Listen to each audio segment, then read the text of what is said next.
Oh man, let me make sure. All right, now that I got the red button about to roll. Let me give you the right introduction, man. Hmm. This guy had to crawl so that I can walk. You guys called me an encyclopedia, but I would be nothing without this guy because he is. If you think I'm the encyclopedia, he is the battle rap Google search engine. All right.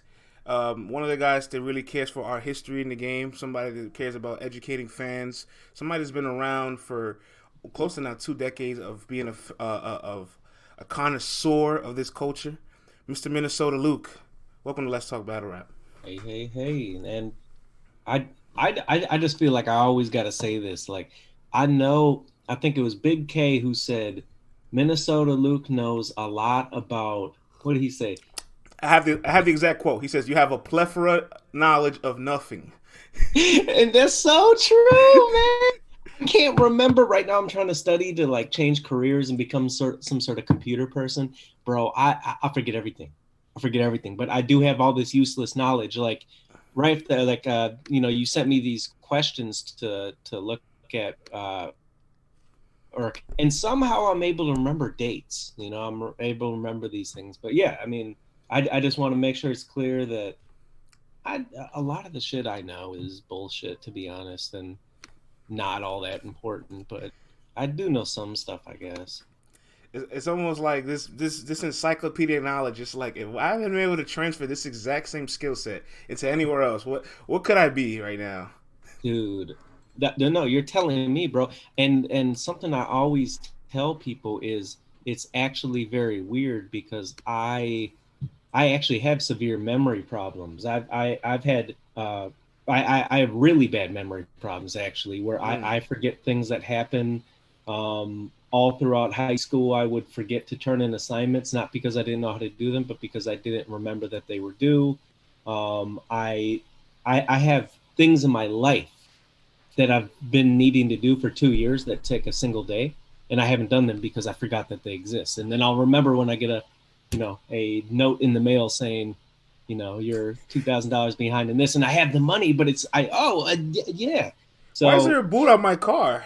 yeah, yeah, exactly. Memory is such a weird thing to me in that I can remember some really useless things, but uh, not always things I need to remember. Well, you talked about the psychology of like memorization with battle rappers too, and it's funny you saying that you have such a bad memory. I'm pretty sure you're not the only person in the world in this culture, especially the MCs that have such horrible memory. But they have no choice but to find a way to exercise their brains to memorize this content that they have no ownership for, and they can only use once, and it has to be perfect. I'm kind of like, 100%. I'm kind of thinking to myself like, do you think any of these guys have gone to any of these coaching classes? Or they just cram it to their brain because there's an actual strategy if when people have poor memory on how to retain information. And this is something I have absolutely no knowledge in. And all the years I was making the YouTube videos, or even just watching as a fan, I've never once attempted to battle. I've never once attempted to even learn about that. So I think that would actually be a really interesting thing for people to explore, the memory component of it, things that battlers do, but then also things that battlers do while it's happening. So I remember Big T was talking about when he battled K Shine, he was meditating. He said, I was meditating. But it's like, what does that mean to Big T? Was he doing hum? Was he just calm? What did he mean by that? And why did it help him? I would like to ask him that. That's interesting. I didn't even know that Big T was said he was meditating prior. It's almost like when athletes have this weird routine before they walk into the arena. They have like this, they got to walk through a certain aisle. They have to drink a certain tea. They have to do a certain workout the day before a game. It's like the same things with battle rappers. So I'm not sure if these guys ever realize there's an actual routine for their activities, and maybe sometimes that's their detriment, not having the awareness of what makes me the best version of me. And it's also, I would say, for people who have never at least been to an event, or at least been to an event where they have access to like the behind the scenes, it is interesting to see. For the longest time, I was a fan who watched, and never had seen things in person, right? And especially had never been behind the scenes. But when you see the battlers before the events, Some are completely normal. Some are in this weird space. So something that's always stayed with me is conceited in every single battle is so confident. He's so prepared. Everything's all good, and you would. But if you, at least the times I've seen him before a battle, he is pacing and not in a nervous way, just super focused, memorizing everything, thinking about everything, every single line, and he's in his own world, and it's just something you don't think about. Uh, but every battler has something like that. I mean, there are some who don't, but And I think what's interesting, right, is like when you break down these last, like, I would say, like from the 2000s to now. The beginning, everybody were pure rappers, right? Everybody wanted deals, so everybody had anywhere from 20 to 30 raps memorized in their heads of just generic 16s and freestyles they can kick. Fast forward to the modern day, right, 2010, you have people that are battling, but events were so far few in between because leagues were still like just learning how to become profitable. So you had an event every 3 to 4 or 5 months. Now guys are battling every 2 weeks, and some guys can prep within 72 to 24 hours. It's kind of nuts. and people like I mean, one person that obviously comes to mind for me is Dre Dennis. I haven't been Bro, following battle rap as much now, but I know at least was a year ago, 2 years ago, that dude battled was it like 70 times a year or some insane amount. How do you remember all that? And the really cool thing about him is I mean, again, maybe I'm wrong. I've never seen that guy slip up or not remember his shit. I'm sure it's happened, but like I can't. It isn't like it's like a particular thing where I'm like, oh, he's known for choking, but it's like it's awe inspiring. Same thing with uh, DNA, even though he kind of incorporates his freestyles in there too. So, but still, it's such a cool thing. well, we just named two of the guys that have the most battles in the world. The Source being the first, Dre Dennis being the second, and then DNA being the third. And I mean, the Source had his legacy built for him early or mid 2000s, and I feel like it's kind of peaked from there. Dre Dennis has always been the same level of guy. Like you almost just respect him off the work ethic because he's kind of like a bowl of vanilla. Nothing special, pretty good, but like just nothing that like makes you pop. DNA is the guy that's like I'm a few battles away from these guys, and somehow I'm still elevating. It's kind of nuts. And the thing I should add about the Source and the Source, if you do watch this, I'm known to be the president of the Source fan club. Like he's one of my favorites. But the vast majority of his battles online are freestyle battles that are 2 minutes long, 3 minutes long. They're not full battles. They're not full battles that have memorized lyrics. At least half of his catalog. I don't have it in front of me, but so that's another thing to consider is that yes, he has a ton, but so many of them were off the top and were also short. I mean, they're 30 seconds back and forth 3 times. So not to take anything away from him. I think he's super underrated by some, and but yeah.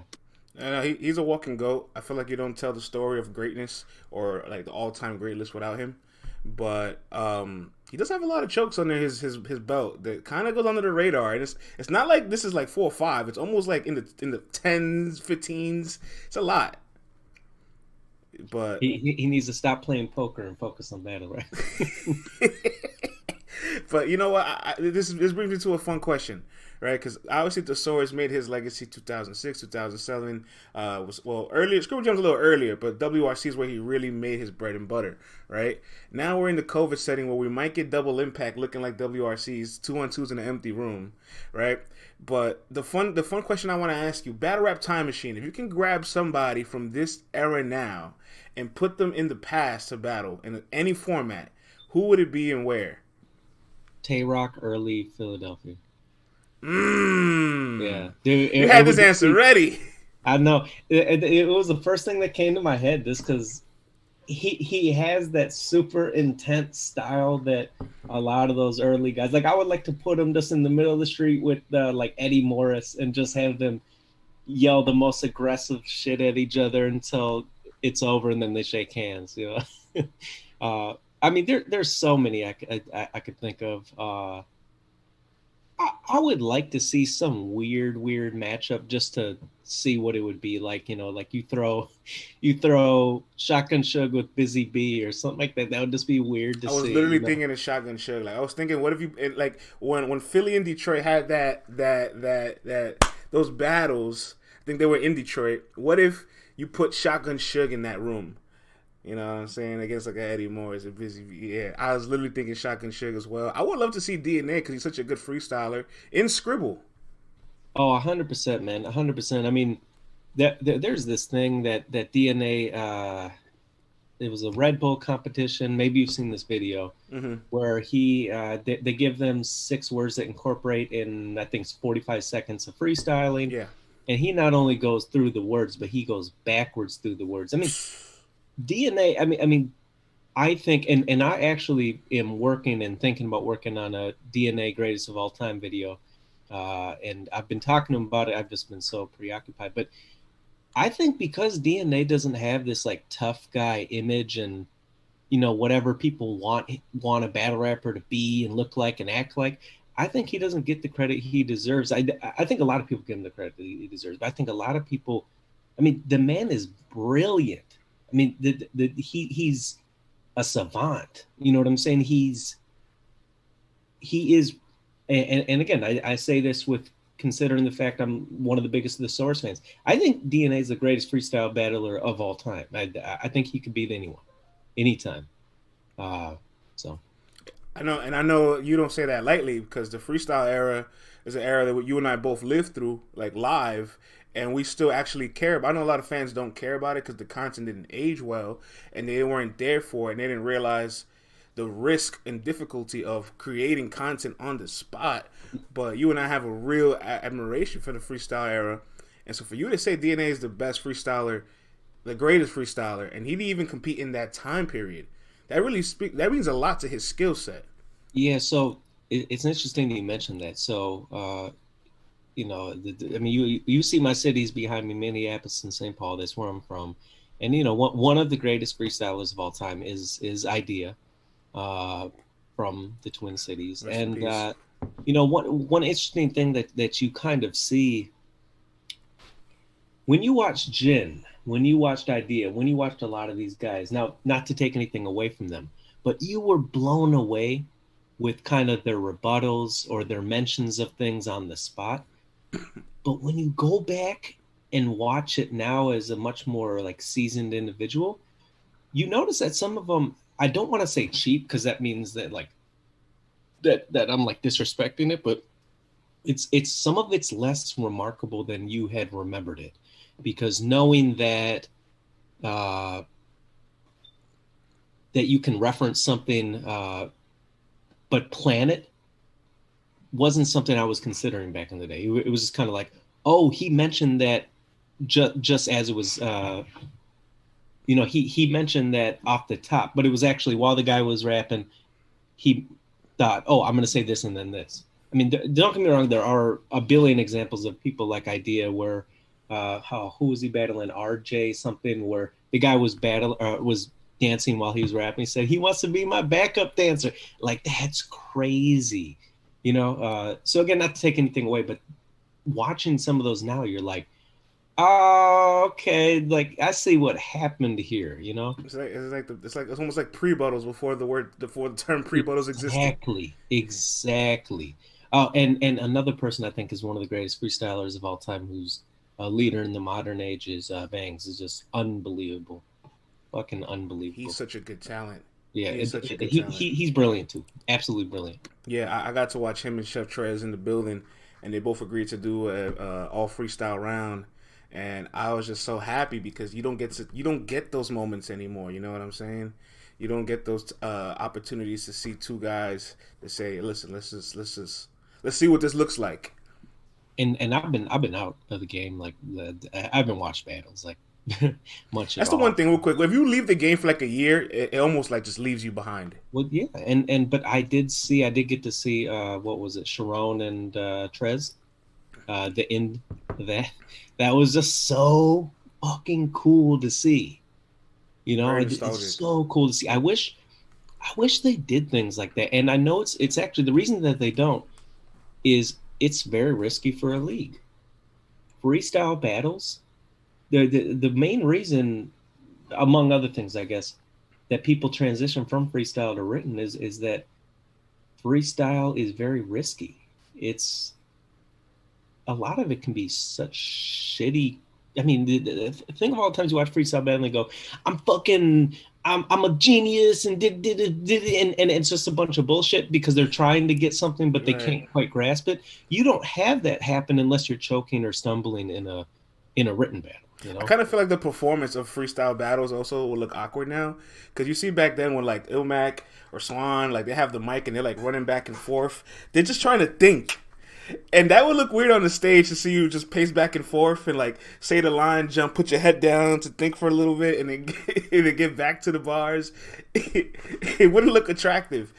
But I'll say this: everything comes with risk when it comes to leagues now. Like you can get a mega match and pay thousands and thousands of dollars for these matches and have no guarantee the content's going to be good.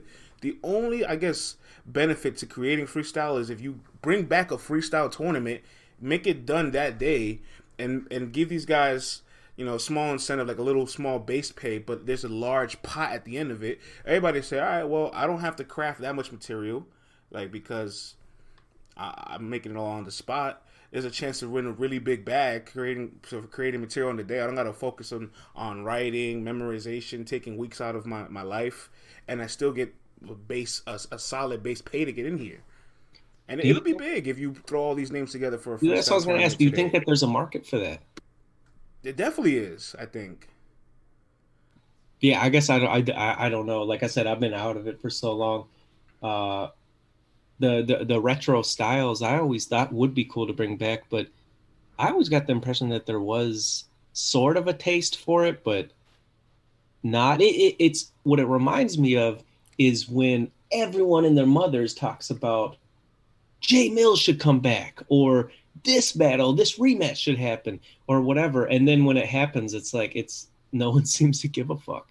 Like I wanted for years for Jay Mills and Ines to do a rematch. I talked about it constantly. I did the interview for Ines for his Jay Mills battle. I went and met up with him. Uh, I watched half the battle.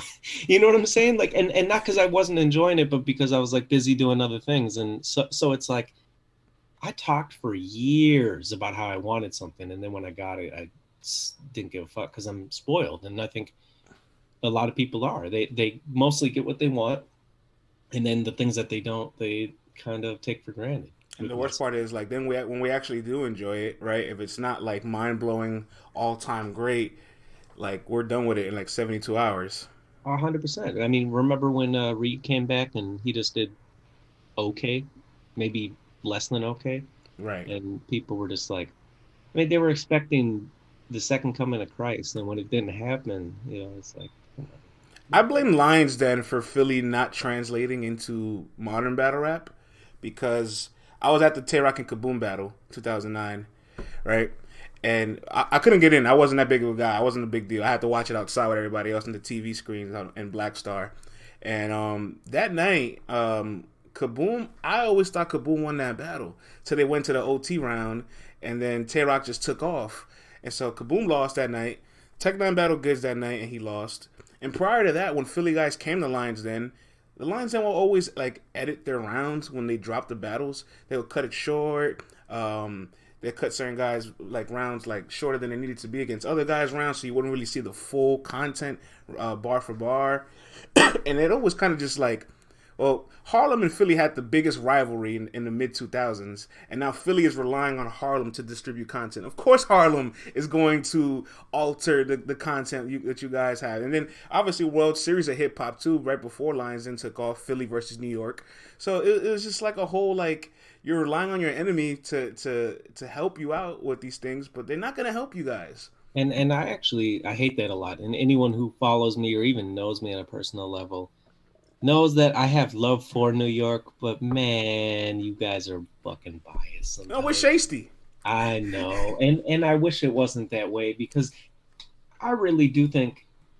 Okay, I'll give you another for example. Is that I think that URL rightfully focused on bringing Reed back, rightfully focused on bringing Cicero back until obviously that wasn't a good idea. But there's so many guys that they should at least, just on the basis of what they accomplished and brought to the table during a time that battle rap was not a big deal.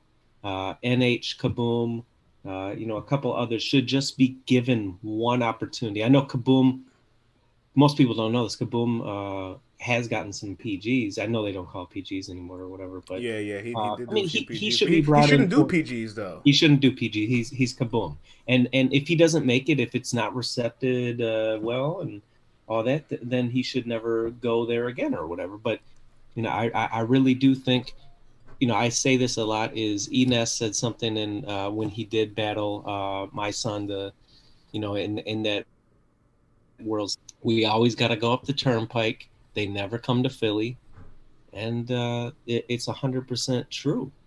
Uh, and that's something crazy to me too. And you touched on this, I think, before we even pressed record, is that there was a time where going to rap battles, and this was something I've never experienced, um, wasn't a safe thing. It wasn't in these nice venues with nice things and security, and this is set up, and the tickets are $140 or whatever it is.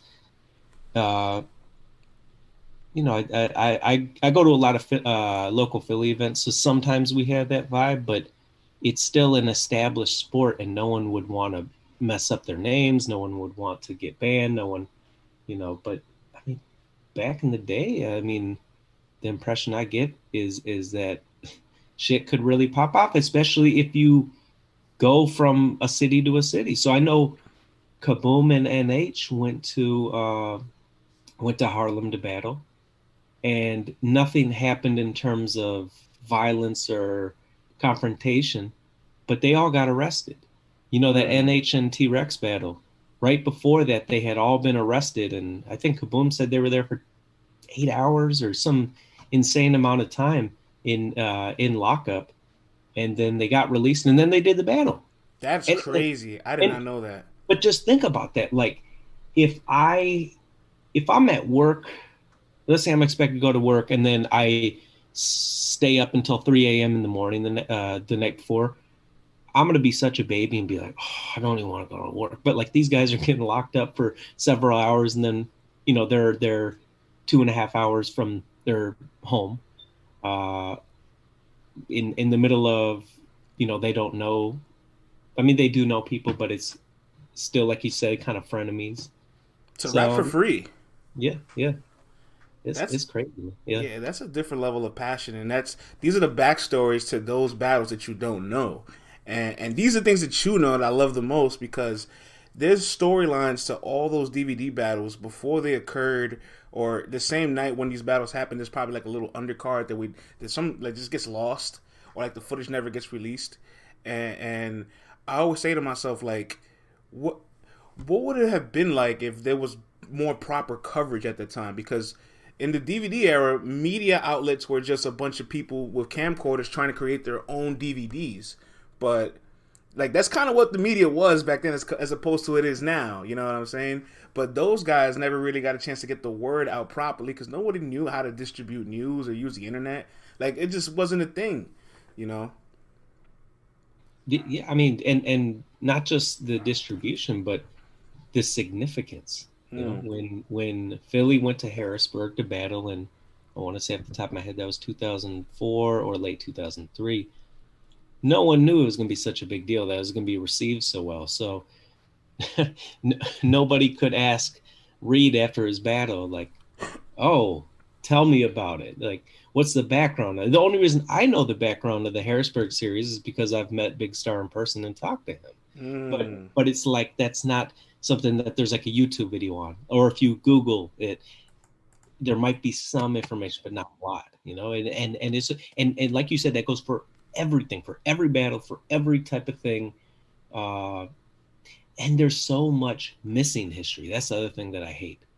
There's so much history that videos have been reported, or channels have been taken down, or footage is missing, stolen, whatever it is, that there's stuff that we will never ever get back, or there are things that are out there but that the wrong person has, or not enough people have, or I actually have a series of, I think it's like 12 battles of Philly guys went up and met New York guys in a neutral location, so somewhere in New York, but wasn't New York City. And there's like Young Hots in here, a bunch of big names, or names that people would know. And some of these battles are phenomenal, but they've never been online. I don't have permission to put them up, so I'm not putting them up. And I've actually been told not to put them up. Uh, but it's like no one's going to see that. No one's going to see that, and it pains me because it's like that's such a big part of history, And I am sitting on several other things like that, and it sucks because it's like I'm trying to think. Imagine if the second or third Super Bowl, let's say the second and the third Super Bowl were just missing. Like we didn't have the footage, we didn't have the story. Like that would be the worst thing ever. It would be history you would never get back. That's so significant. And not to say that this, everything we're missing is that level, but it's hard to get a complete picture because of that. This makes me want to ask two questions, and the first one I want to ask you is, you find a VHR, right, and you can pop it in and it works, and it has one battle that you have been dying to find. What battle is on this VHR? Mook and Marv. It has to be Mook and Marv, right? It has to, for at least for me. I mean, I'm sure there's other answers, but Mook and Marv, and I've tried to reach out to Bizarre 500 million times and never have gotten a response because he's apparently the person who has it. You're kidding me. Yeah. So. He was just on Math's show. I'm pretty sure if I hit the right people, I could get a word to him, not from me directly. I could probably like if I talk to Marv, I'm sure Marv could talk. But it's like I don't think that there's any plans or intentions or. Well, Marv will have no incentive on wanting it to be released, so you can't ask Marv. We have to. But I know. That battle, Marv and Mook, right? Because that was a tournament. Like Mook went to Detroit and ran through a whole bunch of people that night. Was that the first night that Written's battled freestyles and we realized that we needed to change the format of battle rap? Oh, man, that's a really good fucking question. And off the top, hold on, I have it. Hold on, I have. Okay, so if I'm remembering this right, okay, I think I am. And I remember a lot of this is from the top of my head. I bought a whole bunch of Detroit footage. And this is every Detroit event except for the Mook event. All right. I bought that, and the first ones were in late 2004, and a guy named Ty Ferris. Oh shit! I hope I'm Ty Ferris. Yeah, Ty Ferris, who was 40 Flame. He basically had got the Smack DVDs. He had gotten the Too Raw for the Streets, all that, and had brought it over and was doing that style of battle rap. And some people knew that and were aware of that transition, and some weren't. So I think Marv was one of those who wasn't. But in terms of your question, I would say no, just because, for example, I saw a battle from 2001, Eddie Morris versus Big Ish, where Big Ish is clearly freestyle and Eddie Morris just demolishing him because everything's written. So it definitely happened before, but I would say, I mean, that's probably one of the most notorious examples.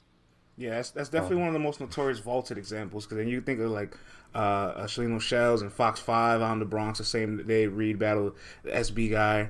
That's a really good example of written in freestyles where it's like, all right, maybe this isn't a good thing to combine. But I guess the one that just sticks with all of our brains is Jin and Serious Jones. And that's like years after, because prior to that, 2006, there was plenty of examples of people bringing a knife to a gunfight. But Serious Jones and Jin was like, all right, this is national television. I'm not risking freestyling no more against somebody that's prepared. Let me ask you. So, obviously, I'm from Minnesota, right? I grew up in Minneapolis until I was 14, and then I moved to a city called New Brighton. When I was in middle and high school, the rules. So I graduated in 2007. from high school. The rules for a battle were that it had to be freestyle. That was at least where I was. That's what the rules were. If you could kind of, you're in New York, so things move faster, things are quicker. You're right in the thick of it. What year, if you could estimate, did it become the norm for where you were from that a battle was written? I say 2003 because obviously 2001 Cassidy and Freeway that shocked the world, and what we call God tier now in battle rap, in modern battle rap, that's what Cassidy was at the time. And all of our guys, Lux Mook, Reed, Miles X, they were like mid to top tier at that time. But even though there's no tiers, but that's the best way to describe it for somebody that doesn't know what that time period was like. And when I first saw Mook and Mills, I was blown away because I thought they were freestyling. And I think a lot of people first watched those battles and thought they were freestyling. And when they realized that they weren't freestyling, they're like, oh, so this is like an element where this is more rugged. It's in the corners of the streets. These guys come with loaded rounds. It doesn't feel safe. This is kind of cool. Because prior to that, everything was organized. It's funny. People forget that the beginning of the 2000s, the earlier part of the decade, battle rap was it kind of started commercialized, like Blaze battles, Freestyle Fridays. Obviously, Fight Club was on TV. A lot of this was on national television, Or movies, 8 Mile. of course. Yeah, So man. I mean, the history, and this is what I'm so glad to talk to, is that you're one of the few people I know who really appreciates the history. And uh, yeah, man. I mean, I wrote down. I know one of the questions you said, history of leagues being created, right? mhm. So I just wrote down random things from memory, but just going through the list of kind of what I wrote down, it's just so fascinating. Um, every single one of the things I ended up writing down are things that have stories behind them, some of which I know, some of which I had no idea about. For example, Fight Club is such an enigma to me. Mm. I have this DVD of theirs that explains some things. I've been able to talk to some people. What's his name? Executive Nick followed me on Twitter and like messaged me a couple times and then completely disappeared. Uh, so there's things like that where I just wish I knew more about. But then there's some things like I did write uh, the whole Too Raw for the Streets DVDs, which were huge. But for example, did you know? And again, I only know this because I went to a primary source. Did you know that Big Star was doing this in the late 90s? He was walking around South Street in Philadelphia with VHS tapes Mm. telling people, hey, you got to see what's on this. Give me $10. And the Mm. only reason he had access to that ability was because he was a film student. But it's just crazy to think about that. 5 years prior to even when his DVDs were starting, he was walking around, and the concept was so foreign that people he told me he had to explain to people what was on this VHS, because it was just like okay, you're selling a VHS and people are rapping, like, okay, why would I buy? No, dude, like I'm telling you, watch it because, and then he got a little bit of momentum going, and people sort of understood it, but it's. I mean, the stories behind all these things are just crazy to think about. That a lot of it we don't know. A lot of it people who are involved don't realize the significance. Or there's all these hidden histories. So J Mills, Sire Castro, right? There was another battle that happened that night. Yeah, I heard about that. Yeah, it was J Mills versus somebody else. But where's that battle? Mm. Or there's a lot of these. URL is my favorite league. Smack DVD is amazing. But one thing that they did that I just despise is that they did not release a lot of footage from back in the day when there was other battles. And I think sometimes there was a agenda for that. Sometimes. So I think now I've gotten different answers for this. Like Mickey Fax has told me that there's only one battle that night. And then, but anyways, when Math battled Dose, and the whole thing that happened. That was like a whole card. Well, so Math referenced in an interview a couple years later that the reason that he hit Dose was a large part because the Philly guy before had pushed the New York guy all the way to the edge of the stage. Because the Philly guys were so physically aggressive that they would do things like that. And so Math said to Dose before their battle, "Hey, like, don't do that," which that actually makes the reason that he punched so much more valid to me. But where is that battle? Where is that battle? We've never seen that battle.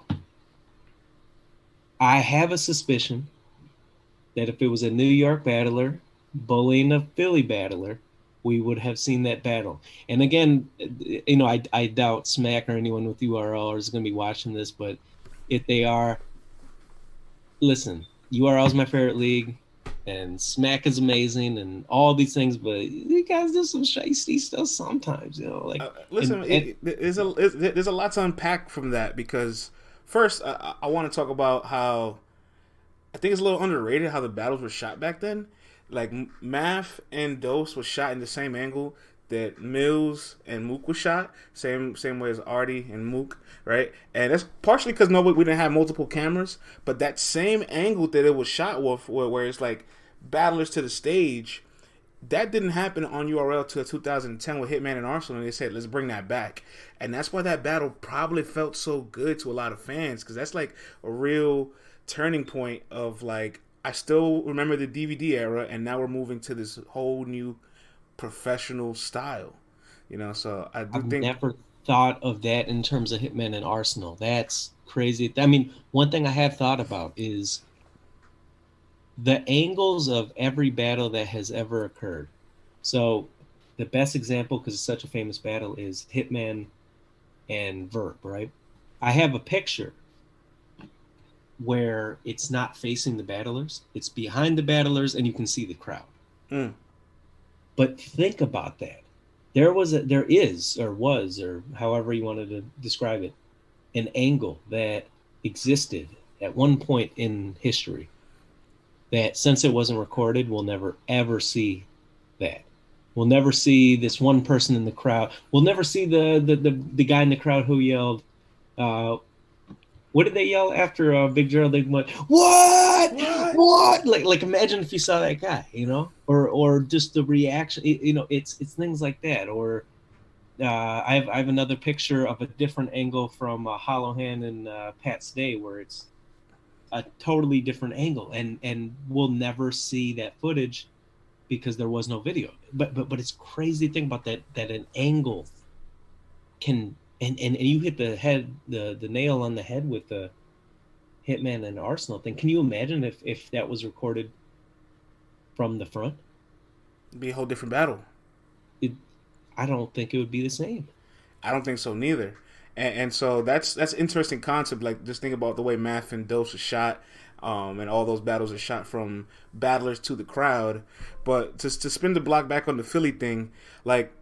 Yeah, Philly, you could not put New York in control of your footage, right? Because clearly, whatever battles happened that night, we don't know. But those getting punched got released. That didn't have to come out. That could have been vaulted. You vaulted all the other battles for fights. Why didn't we vault this one? And more hidden history, I guess, is I think Big Philly, who was one of the guys who was recording battles in Philly.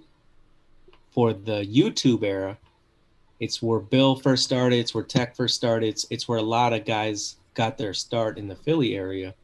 He passed away, and he passed away. I almost want to say for certain around the time that it was getting bigger and bigger. So it's like, what would have happened? Would Philly be in contention or league ownership and all that? But anyways, and I do want to clarify. I've been told different things about that Math and Dose event. Mickey Fax told me that there was no other battles on that. So, but then Math did say that there were. in that Mm-hmm. interview. So and that's the worst thing about battle rap history to me is that usually if you go to primary sources for a historical thing, there's general agreement. In battle rap, I've had people like five different people tell me five different things. And it's terrible because it's like there are sometimes egos that get in the way. There's sometimes agendas. There's sometimes things where so it's hard to know what the actual truth is. And I have to gauge that sometimes when I do or when I did videos. It's kind of like everybody wants to be the controller of the story, and it's like, wait, how can all five of you remember this event so differently? There's no way. One of you guys are not telling the truth, and They it's want to be the because you. center of it too. They want to be in that in the story. And everybody who has this like influence, like credit that they want to say, like, oh, I'm the reason this happened. I'm the reason this happened, like as if they're this big domino effect to the universe. And I don't want to diminish people's influence or their contributions at the time, but it's almost like everybody wants a slice of the pie. And it's like, well, I mean, just because you built the blueprint doesn't mean you actually constructed the building. You know? And people actually make things up too. I mean, I'm not going to go into too much detail, but I've heard so many people tell me things that I know are verifiably false that make them look good or give them this huge role. And I understand why you would do it, but I also don't understand why you like me personally. I don't do things like that where I big myself up for something that I had nothing to do with. They say like Pat Stay is the big domino effect as to why from Elements League to now why Grind Time existed, because he inspired Direct and Direct started Grind Time, and URL came in as a complete competitor to Grind Time, and so that kind of starts the URL. And I'm just like, Pat Stay can't take credit for this entire domino, right? Just because he influenced Direct doesn't mean Direct didn't build Grind Time from his bare hands, and URL was still built even though they were a competitor, the direct competitor to Grind Time. So it's not like if you remove Pat Stay, none of this exists. Oh, 100%. I mean, 100%. But at the same time, you can't ignore that part of the history. You know, I Right. mean, and I'm not saying that at all to be like Pat Stay created battle rap because that's definitely not true. But it is an interesting thing to think about.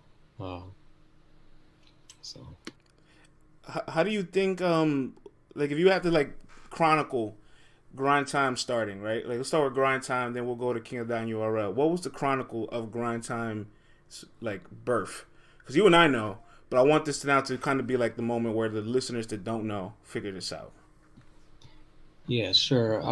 Now I do have a video. You can look it up. It's called "The History of Grind Time." Mm-hmm. And I do have to preface it by saying a couple of things. Is that some people who have watched it have said that I missed some things or got some things wrong. So that's definitely something you always got to keep It's in. never all the way 100% when you try to do Oh, things I for know, battle I rap. know, Never. I know, I know, I But know. I try to tell people like if I didn't do this much, like nobody else would have gotten it. So like, Yeah, I'm, yeah, exactly. And that's the worst part is, you know, if you're talking about mathematics or Arab history or whatever random topic, like things are so well studied and written out that there are more agreements because as you have more written, more comes down. Uh, but yeah, I mean, in terms of grind time, and please keep in mind that I have not been on my battle rap stuff for a long time, but you know, basically what it was a direct started a league in Florida, which that's something that I think a lot of people don't realize that Florida was big in battle rap history. it was a big market. Yeah, and went you know he was down there. He was at Full Sail University for some reason, and uh, started doing a little bit of events down there. He had been in the WRCs himself. He started doing some battles down there. I think Lush One flew down there to battle, and then Lush One went back to California, opened the Cali branch, and then they opened New York branch. And I mean, at one point, Grind Time had I listed them all in that video I made, but I think it was something like 17 branches or something like that, including the Minnesota branch. I just want to point out, but or division. But I mean, it is a cool thing, and I think when you think about who the biggest contributor is to Grind Time, And I say this with all respect to everyone who was involved. It wouldn't have happened without Direct, Lush, even Matt Ills, like all those people. YouTube, period. YouTube. I mean, I cannot stress that enough. Is if you think about just the whole concept of the internet and video streaming being available, would you personally, viewer at home, watch rap battles or be so invested in it if you were still watching it on a DVD? Mm. Would you follow it as much if you had to pay every single time you had to track down the DVD? And even if it wasn't a DVD, video streaming had to happen. It had to happen. And the internet, created modern battle rap. I mean, again, the individuals were the actual creators, but the facilitation was through the internet. Just think of the really basic things where now in modern battle rap, you know your opponent. You know information about them. You know their wife's name. You probably know the color car they drive, but you know all these random things. You know what happened in their last battle. You know what happened to them a year ago when they got beat up, or whatever thing you want to use. Without the internet, that largely wouldn't be possible. Again, if you think back to Raw for the Streets, they went to New York. Philly went to New York. They didn't know anything about the people. There were some MySpace pages where it had basic information. They didn't know anything about their opponents, which is specifically why they use general, I'm richer than you, I'll beat you up, I'll shoot you, I'm a gangster raps, because they couldn't say anything about their opponent. They can maybe say some New York stuff, and the New Yorkers could say something about a cheesesteak, but that was about it. You didn't know your opponent. It's the internet that created that, and it's the internet that allowed the organization of early stuff, or it's the internet that we're talking right now, or it's the internet that has all these Facebook groups that have made people who generally weren't huge going places or doing things to be regulars at battle rap events. It's the internet that allows people from Zimbabwe to be huge fans of battle rap. A guy from Nigeria, it was in Nigeria. I was doing battle rap fans around the world. Sent me a video. He's from like super rural Nigeria. He said he didn't even have power, but he had a little tiny cell phone. Sent me a little video of him saying that I'm from here and my favorite battler is Briz Rothstein. Wow. But I mean, it's the internet. And it's just, I think we all take it for granted that it's not just the video streaming. It's not just the organization. It's the whole thing. There are people like that I talk to on a regular basis that I would never talk to because I wouldn't know them. But I talk to them all the time because they're people I know from battle rap. And I don't even talk to them all about battle rap anymore because I don't even be doing that as much. So one of the hidden MVPs, I think, to battle rap that doesn't get talked about a lot has to be MySpace, right? Because like that was the mass version of communication, and it's kind of nuts to think about how organized. I mean, not like professional, but how organized things tried to be back in the day, with like the WRCs, like them getting all of these different regions and people to compete and to create this content and these divisions, and Jump Off was really responsible and all that too. And so Grind Time kind of just picked up off of the same structure of like, all right, this is how you guys communicated. We could do the exact same thing. But MySpace, one of the power players in battle rap, it doesn't get talked about a lot. And another place is rapmusic.com. I don't know if you ever spent any time over there, yeah. But that is actually where Organic organized his first event. It is where Lush put out the information on his end. It's where a lot of battlers first started talking to one another. I have you can do like an internet archive search, and I've taken some screenshots. I don't even know where they are anymore, but they're really cool things like where a battler A is talking to battler B for the first time ever. Because, you know, they didn't have their contact. They didn't have them on MySpace. There was no Facebook. But it's like weird things. Like this isn't specifically an example. Like, I don't think this actually happened. But, you know, there's ones on there where it's like the Soros is talking to, you know, like Pat Stay, like, hey, man, I'm a fan of you or whatever. And like weird things like that. Or there's a post, what is it, from like 2000 and shit. It's way back in the day, but it's like it's B Dot is praising some battler. Who's he praising? But he's like, oh, he's so good, and it's B Dot on there, you know, doing that, and this is weird to think about. Like, Wow. yeah, so That's it's kind just of that's kind of crazy. I wouldn't it wouldn't yeah, strike me as B Dot being one of the guys, but he does have footage of him battling in 2008 on the internet. So he clearly was in the trenches, and that's another yeah, thing. A lot of these guys were in the trenches too. Just the camera just wasn't on them. 100%, 100. I mean, yeah, I think of all the talent that existed before YouTube, before the internet, before, you know, that will never. I mean, I think Eddie Morris would have been the Shotgun Suge of our. He would have been the Shotgun Suge. You know what I'm saying? Like him and Shotgun Suge would have been Shotgun Suge. You know, I super I kind of super feel aggressive guys. You know, I love that because it's like there's a lot of guys that kind of just like almost got reincarnated into this new era. Like I always say, Ill Will is what Party already could have been if we never lost him. That's a really good one. I like that. Yeah, Out of that's all really the cool. guys from the early 2000s, which styles do you think was kind of ahead of its time? Where you're like, yo, this aged very well, and if you take this person and put them on a stage now, they'll translate.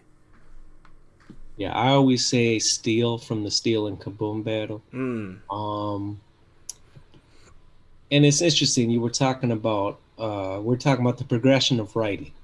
So in Steel Kaboom, uh, both of them were clearly doing written rounds, right? They're clearly doing written rounds. Both of them knew that it wasn't a problem.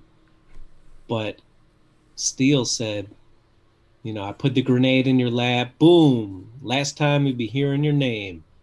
And you could see when the camera panned to Kaboom, Kaboom's going like this. He's like, he wrote for me. Like he wrote specifically for Mm. me, which wasn't a thing. So that wordplay of flipping your Your name. opponent's name, I want to say again, I probably don't have this 100% right. I want to say that was 2005 battle, maybe 2006. But it's just it's cool, and there's lots of little examples of that. I think the name flip just in general is probably, regardless of who did it, is probably the best uh, ahead of its time thing. Period. Just because it's became such a, I mean, it's became second nature to battle rap now. It's So just as you big. almost don't go about without hearing the name flip. Exactly. I mean, but you know, again, like we were talking about, a lot of times you didn't know your opponent's name beforehand, or you might know the name, but you don't know anything about them. You know, so Was it more I, difficult to battle back then? You think, or is it just was it a different level of difficulty? I think you actually talked about this earlier. Again, I don't know if we were recording yet or not, Right. but you did say something along the lines of battlers today have to memorize all this content. And they have to not only memorize these super long, big battles, but they have to memorize each one. So 8 battles in a year, 8 times 3. It's 24 rounds a year. I'm good at math. I am not. Uh, but think about that. I mean, that's versus you have these raps that you're really good at that you know. I would say today. I would say Mm. today in terms of what's harder. But again, back to Steel and Kaboom, I think the best and coolest thing about that old style is that if you're preparing, we have two scenarios. We have battler A's preparing for A style battle where he wrote it and he's had a month to prepare. Right? It comes off. It's good. It's beautiful. But then there's battler B who's doing old style, where he's had these raps for a year. He knows exactly where to emphasize his notes. He knows exactly how to be aggressive on this little word. He knows exactly. He doesn't stumble at all because it's like he's reciting something that, I mean, that he's rehearsed or said 1,000 times. So again, when you watch those battles where you know the battlers have said the same thing for a year straight, it's beautiful because it's completely, most of the time, not always, this flawless to a level that we don't see anymore. Because even if a battler is amazing nowadays, they can't humanly know their content as well as, unless you've done it for a year straight. It kind of shocks me sometimes that like the culture of battle rapping back then was like, how can I take the least amount of battles and pop and make my brand exposed to the world? Where now it's like, I'm going to battle as frequently as much as possible, and all that mileage that just gets added to the brain. I just think to myself like, this can't be good, right? Like this, at some point, this just can't be good. Like you're gonna run out of. I'm surprised battle rappers themselves don't write the same bar twice, not realizing they already said it. Maybe they do, and then they scratch it out. But Well, it's funny you say that. And again, I'm not going to put anyone out there, but if you pay attention to a lot of battle rappers, especially when they have lower battles, they're not battling a big name, they're kind of doing the paycheck battles. mm-hmm. They will rewrite their they'll rewrite a line. So I'm trying to think of one without putting somebody's name out there. There was, no, I'm not going to do that because people might know who I'm talking about, but it is the same line, Yeah. but they reversed a couple words and changed out a couple things, but the concept is exactly the same. It's just that the words that they use are different, and no one's going to notice because it's not their main punch. It's not like the big punch of the battle. It's just one that they've reused, and so that happens way more than people actually think. Oh yeah, I mean you Yeah. can get under the radar with a lot of things because if you're in those low profile leagues, you can get away with murder a lot of times, and I mean that's what a lot of people do to this day. They get away with murder. A lot of mid tier and lower tier battle rappers swear to God that top tiers watch their battles, take their bars, and say it because no one's gonna hear them say it, but they'll hear from the other person, and they're like, you know what? I swear to God, you guys are watching us and taking our bars purposely. But then the battle And you rapper's like, can never your prove battle it. You has a can never thousand views. I didn't watch it. I wasn't one of those 1,000 people that watched it. you can never prove it either. That's the worst part to me, Mm. is that, for example, I don't know why. It's probably because of my favorite battle, but everything goes back to Steel and Kaboom for me. Steel said, but the butterfly effect, everything I write is real. We had a huge name battle rapper, Arsenal, who said that, what was it, 2 years ago now, a year and a half ago. And it's like, I'm pretty sure he knew this, but I don't know that for sure. So I mean, maybe legitimately he had never heard that. Uh, but it's hard because there is no way to prove it either way. Steele made a post where he's like, dude, he took this, and I'm sure Arsenal will contend, dude, I've literally never heard of that. So, but you see that type of, sometimes it's blatant. So what was it? What was this one? It was, shit, what was it? There was one time that K Shine did one that was so blatantly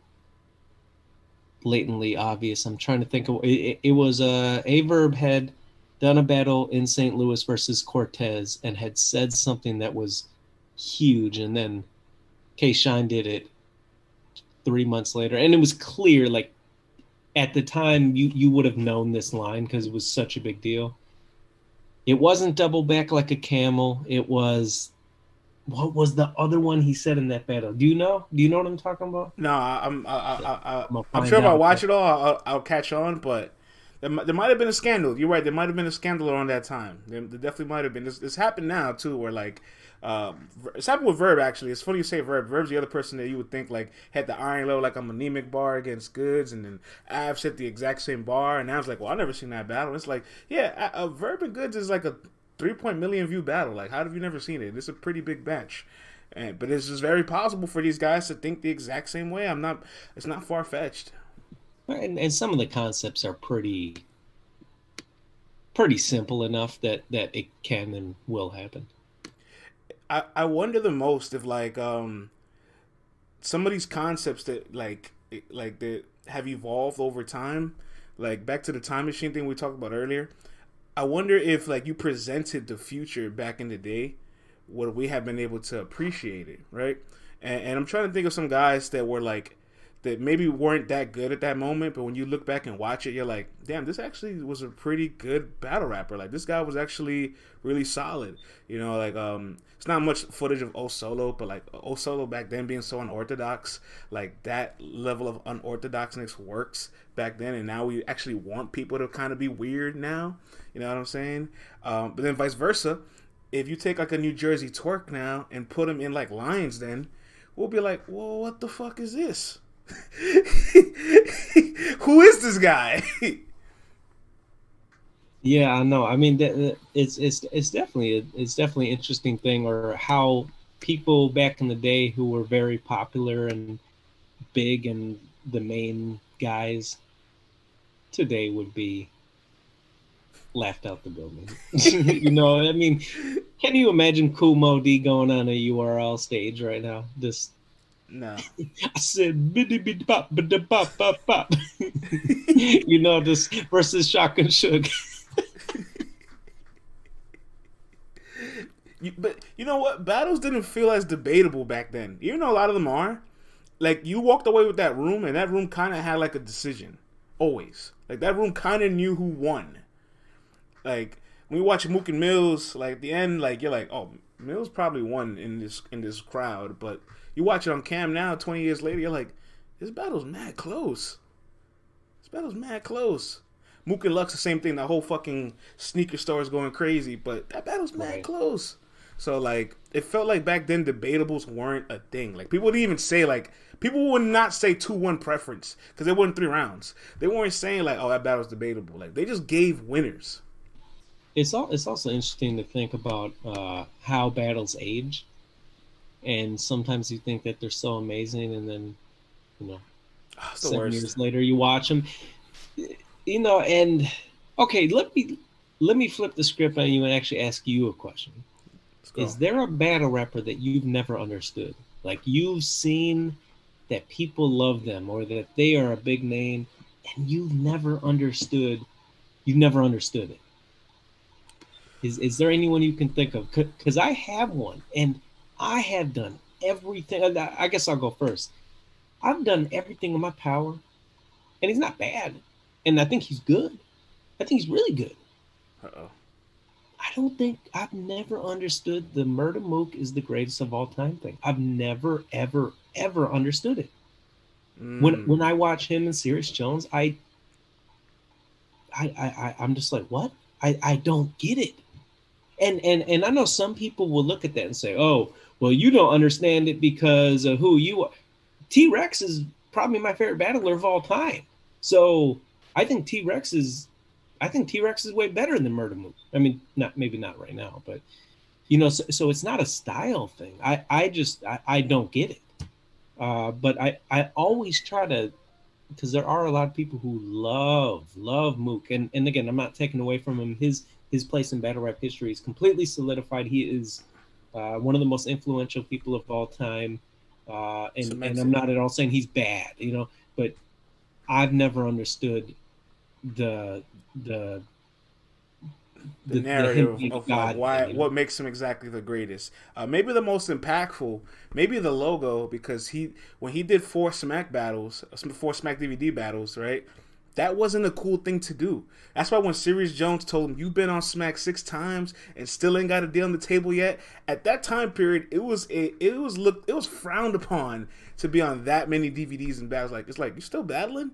That's what it was like. So, and Jones and Mook, that's just a revolutionary battle because Mook studied camera work and realized, like, if I look into the camera to perform these bars, it'll age well. They did all the skits and the like little scene, and he really stepped his performance up. But Jones had all the qualities and attributes of modern day battle rap. He's rebuttaling, he's freestyling, he's angling, he's storytelling, he's punching, he's getting heckled, and he's managing the heckling. Like, it's almost as like, whoa, this is what we're gonna look at like in the next 14, 15 years. And there's something that I've been so confused at, because, you know, Reed is one of my favorites of all time. T-Rex is one of my favorites of all time. A lot of these guys are my favorites of all time, and I'm in complete agreement with everybody. And then all of a sudden it gets to Mook, and I'm just like, oh yeah, I mean, I guess. And they're like, the fuck is wrong with you, man? And I feel bad, to be honest, because I feel like I'm missing something. And I know everyone's guilty of that at some point, where you don't get something, or you don't understand it, and then years later, or you finally are like, oh shit. You know, like I think that happened to Shotgun Suge. I think that happened to Shotgun Suge for a very long time, where people were like, he's not good. He's, you know, he just raps, and you know, he was so underrated, man. Then eventually, I don't know the exact year, I think people really started to appreciate him. But I think everyone's guilty of not appreciating people. But I really am trying to keep an open mind about the Mook thing, and I have for years and years and years. I appreciate that. And my name actually is also from Harlem. It's Head Ice. This guy's an OG. And all the Harlem guys, the Mooks, the Rex, the Shines, the Lux, they look at him in a certain light for things that he's done that probably we didn't get a chance to witness and all that. And when Lions Den came around, he was one of the franchise players for Lions Den, right? But when you look at some of those battles, it's like, all right, you made a human shield to tie knots. Like, that's something that would never happen anywhere. Like, if you're grabbing your opponent, that's probably going to end in a fight 9 times out of 10 with anybody else. But because those two guys were on the road and they had to come to Harlem to battle, battling Head Ice in Harlem in 2008 was asking for like a death wish. Right? And they're my height too. They're my height. Right. And it was like asking for a death wish. But then when he battled, God damn, the guy from Virginia, man, I don't want to forget his name because he was so Jay good. Dice or something like that, right? Jay Dice. I remember Jay Dice. He's from Connecticut, but come on, man, he's from Virginia, man. Head Ice versus Jay Dash. So when he battled Jay Dash is kind of fucking Head Ice up. Use that jab. And it's like, oh, hold on, Ice is bleeding. And then Harlem's like, oh, we can't allow this. You know, that's why they went outside. They had an extra round. And Jay Dash was like, I'm done with raps. And Head Ice is like, freeze. I respect them for coming, but you're not going to do me like that. And that was like a signature, like, a phrase in battle rap. You're not gonna do me like that, because it's like he knew he didn't get off in those 3 rounds, and he had to come back and make Jay Dash look crazy. And this also goes back to the whole Harlem controlling footage and Lions Den just manipulating these things, because Jay Dash put some blood in Head Ice's mouth, and we kind of were just like, well, that's not fair. Then he does this human shoe shit to Ty Knots, and it's like, okay, but who is Ty Knots? We don't know this guy. He's not good. Then Cortez finally takes the challenge to battle Head Ice, and it's one of the biggest robberies of all time. They kind of changed the landscape of judge battles, because it wasn't like these were bloggers or like random people in the crowd. These were our hip-hop forefathers judging this battle. And that's when we realized, like, oh, just because you created hip-hop doesn't mean you kind of understand what this culture is right now. Oh, yeah. Especially that, dude. Especially right then and there. That was ridiculous. And I think that's something we almost have like general agreement on, that was fucking bullshit. But it's one of the biggest robberies ever. Actually, let me really quick. You bring up an interesting point. Is there any battlers that you actually disliked or really didn't like, and then you started to really appreciate them? So I guess the reason I asked that, I'm trying to think, because I've had this happen before. Yeah, I know my answer. My answer is gonna have to be Danny Myers. This guy was in the middle of all these eras we talked about just now, Luke. The 2000s, right? Being in the street corners, the freestyle era. He's been in the middle of all that, and thankfully enough, he actually has a footage online on his YouTube of him battling in 2003 in New York in the street corner freestyling. So you still see the aggressiveness, the bars, the punchlines, but he's applying who he is in a freestyle method. So it's almost like, oh, you really have been here. A lot of guys say they have and they don't have the footage. He has the footage. And he used to live in New York for a time period. Like, he's dedicated himself to be, like, he lived in New York, Detroit, and he did all those things to go out and try to find these guys to battle Mook, Rex, Miles, X Factor, all these people. Fortunately, he never crossed paths with them, but now you had to say to yourself, damn, what would have happened if Danny Myers and Rex battled in '04? Because it could have very been possible. And that's something that a lot of people don't know, man. A lot of people don't know that Danny Myers lived in New York. I didn't know that until I was just randomly talking to him on the phone one day, and he just casually mentioned, I mean, this was years and years and years ago. But, I mean, it's crazy. You know, the question I just asked, I had an answer for you. But I actually don't remember what my answer was. There was a reason I asked the question. Oh, that's it. T-Rex. I think it was because he's such a fucking villain and you want to hate him. So I think there was a while that because I hated him so much as a person, even though I didn't know the man, and even though I'm sure he's a fantastic individual, he is a fucking villain. And a lot of people, especially I think people from the Midwest, hated him. I tried so hard not to like him, you know? And then, you know, there were compounding things. There were, you know, when I think Verb was treated so unfairly when he battled T-Rex. I think he was treated so fucking unfairly, and I think I agree. Such bullshit. So like then I was like, oh yeah, I really hate that fucker. But then, you know, you just watch and you're like, dude, I cannot not. I mean, he could drop. Brian Rex was a sight, man. It was really a sight to watch. Yeah, he's. When the fuck is he coming back, man? Like, and I don't mean doing a battle. I mean, when is he coming back? Because you don't lose this. You don't lose the skill. You lose your passion. You lose your hunger. You lose. That's a good point. Because, dude, for me, that's what I'm missing. I'm missing Rex. There's a couple others where if they came back and had an amazing performance, I would probably be rejuvenated in terms of battle rap, you know? But he, you know, dude, at his best, T-Rex is so fucking good, man. Prime T-Rex in 2012 was truly a sight. And he was the only guy that is just as active in the DVD days that he was in the modern days. And he really held it down. Like, he probably, when it's all said and done, he has to be the greatest of his era. Like, when you compare him to Mook, Iron, Reed, Math, all these guys, you have to say, yo, hold on. You're the only one that we could have actually said is the best battle rapper in the world out of all these guys back then and now. You know what I'm saying? So, like, Rex is definitely somebody you got to put flowers on all the time. Even though now, like, he's kind of, like you say, he's lost passion, probably procrastinates, doesn't care as much. And that's a really good point. You don't lose the skill, you lose the passion. Because any of these guys could just turn up and have a good performance. But the last time I've seen T-Rex, the last time I saw the T-Rex that we know, first round versus Shine, that was unbelievable. He can do that 3 rounds, and I don't understand why he didn't do that 3 rounds. He always says that battle, he purposely chose to not do that for 3 rounds.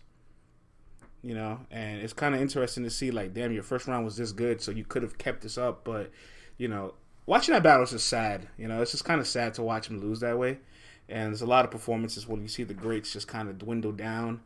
It's just kind of sad to watch, but I feel like it doesn't diminish their legacies as a whole, because if they go away, you don't remember them for that moment. You remember them for their peaks and their highs, and that's why like this culture just becomes so interesting, because so many people's peaks are so integral to the history and the timeline of everything. Like Thesaurus's peak when he was probably the best in the world in 2006, incredible. Ilmac's peak when he was probably the best in '04, incredible. Rex when he was probably the best in 2012, incredible. Sirius Jones when he was probably the best in '05, '06. Like, there's a lot of guys that were just so, like, they're just, their peaks of their storylines, their attributes of greatness is cemented in the culture. I think the only thing that hurts the most is that in that early stages, we never got to see a lot of these guys in their primes face against each other. Like, they always say, like, Thesaurus and Ilmac is just Rex and Mook across the coast. But, you know, and I feel like both parties always knew about each other.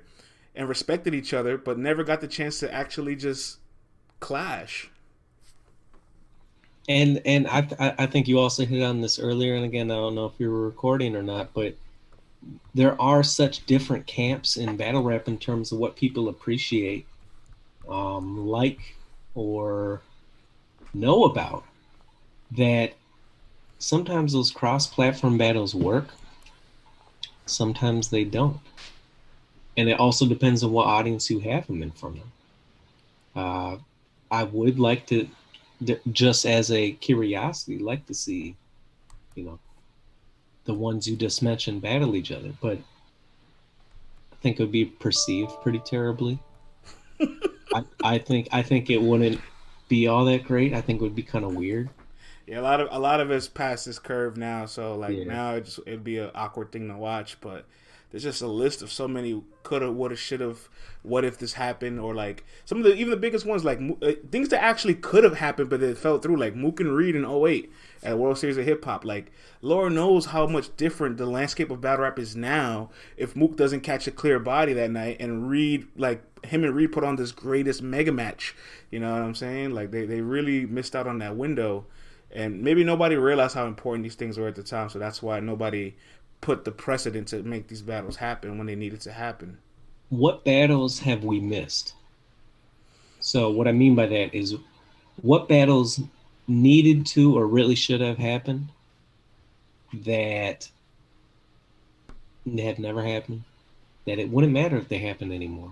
But like at the time, I'll give you an example, because somebody said this years and years and years ago. They said, I think it was Bishop or Gante maybe, said King of the Dot never wants this to happen again, where we have a battle that needs to happen that doesn't, and then it loses its it loses its power and no one really wants to see it, and frankly it wouldn't be good. But Hollow Hand and Disaster at one point absolutely should have happened. There's no reason it shouldn't have happened. And because it never happened, I think Hollow Hand went to prison. I think that's likely why. That would have been just insane. I don't want to see that anymore. Jin and Ilmac, or Jin versus Disaster. Yes. Oh, Jin and this. Oh Lord, and that was so much promotion from Disaster too. Jin actually thought he could have battled both of them the same day. You know what? I'm glad maybe somebody talked him out of it. I'm glad. I'm very grateful somebody did that for him. And it almost looks like he realizes he can't come back to this era, which is why he's been so hesitant to return. And I'm okay with that. There's a lot of matches that I really do wish had happened, or just we got the chance to witness. Verb and Head Ice. That fateful night. Like, you can't help but wonder, what if Head Ice would have got caught with Guardian Angels? And this goes back to the whole, what I was saying, like, every time Head Ice is in front of something like real dangerous, like it kind of just like evaded it. Picked the perfect night to evade that. Young Ill versus Goods. It's another battle I wish happened when it should have happened, so there's a plethora of these dropped opportunities because business wasn't right and nobody realized how important it would be a decade later. Only people like you and I care about it. Young L's another one. Like, I think Young L's situation is actually different than T-Rex. I get the impression, I don't know Young L, so I don't know if this is true, but I get the impression that T-Rex just stopped caring. I feel like something happened with Young L, because I know in battles in between when he was doing really well and now, he had some issues on stage that seemed kind of like something was going on with him. But he's another one where at his best, and I know lots of people are not going to agree with this, I think at his best, I thought he was better than Verb. I thought he was better than Hitman.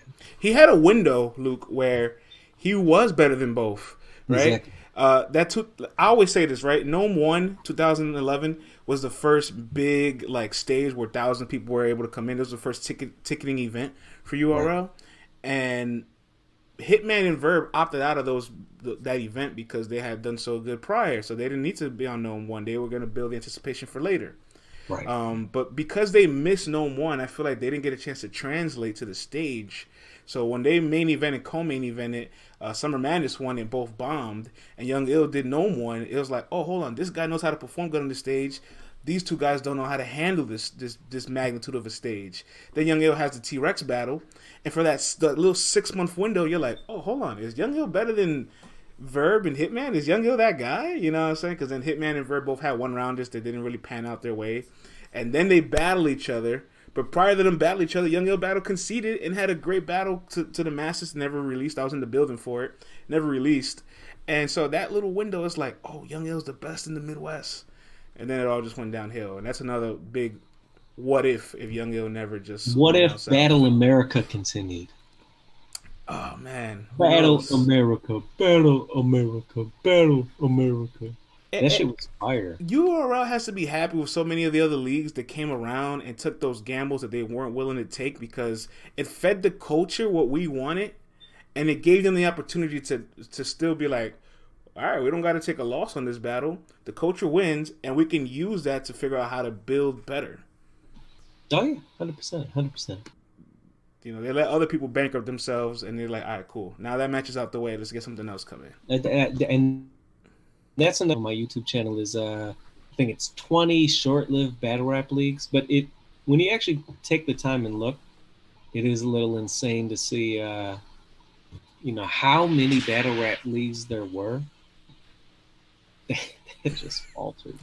That just had this. Oh, this is gonna be the best. Yeah, everybody tried to hit that grand slam home run, and it would like be a thing for a little bit of time, and then it just goes away. And I guess ultimately this thing is just not sustainable. I give my hats off to the league so far, King of the RB, URL, for being able to maintain themselves for so long. The biggest profit margin in battle rap is on up and coming talent. And the worst part is a lot of people don't care about up and coming talent because we don't know who they are yet until they pop.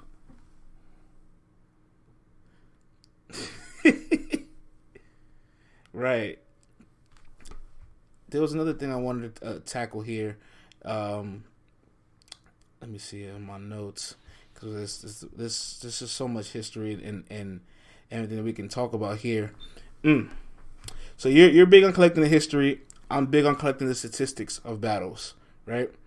And can I just say that's the coolest shit ever, man? Like I don't pay attention to anything battle rap, especially in social media, but I look forward to your guys' posts all the time about that, man. Appreciate that, bro. Those things are, and I think a lot of people don't realize how much work that takes, because it isn't just you collecting the statistics. It isn't just, and that alone takes so much more time than people think. But you need to make the visual for it, which doesn't take the longest in the world, but when you're doing multiple, it does. You have to post it. You have to plan. I mean, it's... Yeah, an infographic is a little bit of work. I know. I did a series on Twitter for like a year. It was Today in Battle Rap History, where I just tweeted, oh, today, April 28th, this happened, in 19 whatever. That shit was so much work just having to remember every day to do it. So really, hats off, man, because that's crazy that you put that much time and effort, and I hope people are appreciating it as much as I am, because like I said, that's the only real social media battle rap stuff that I ever really even pay attention to is that stuff. Yeah, when we first finally met each other, cross paths in Philly, and I told you how big of a fan I was of you, you said the same back to me, and I was just like, well, this is incredible, because like I've learned so much from the dialogue and history that you presented. I wouldn't have thought that you would have been able to learn back the same from me, not knowing, because I knew you were a little bit off the radar, off the grid, but I guess that mutual respect just clicked and connected. And I got a big shout out to the team, because like we have a whole statistical team for this. We have the graphic designer, shout out to Dylan, who puts all the infographics together. And another guy, his name is Tim. He call him Tim the Genius. He does transcriptions for all the battle lyrics. He's transcribed over 500 King of the Dot battles. So this guy is a savant. He's a walking genius, and is a walking statistical Excel sheet. So without those two guys, the battle rap stats that we create, I think wouldn't exist the way they do. But so I got to give them their flowers. And the reason why I want to bring up the statistics, this is going to be fun, Luke. I think 2009 is the greatest year of battle rap. Over the evolution of battle rap from 2009 and below, uploaded battles were on average, I think 16 minutes. And I think you might have talked about this one point too. Now moving forward from 2010 and on, an average battle upload can range from 37 to 42 minutes. That's almost twice, almost 3 times the amount of time that you would watch one battle. So you back then you were able to watch 2-3 battles at a time. That'll take you to watch one now, and that alone, I think, affected the fan base because back then you're able to binge and catch up on so many people at one time. Now one battle almost takes an hour of your day, and 2009 was the sweet spot where you had the explosion of regions, leagues. You had it's funny, like Thesaurus and Ilmac, I call them Jean Short Nation because of everybody in the WRCs wore jean shorts. So the entire Jean Short Nation were like raveling because they still had Thesaurus and Ilmac.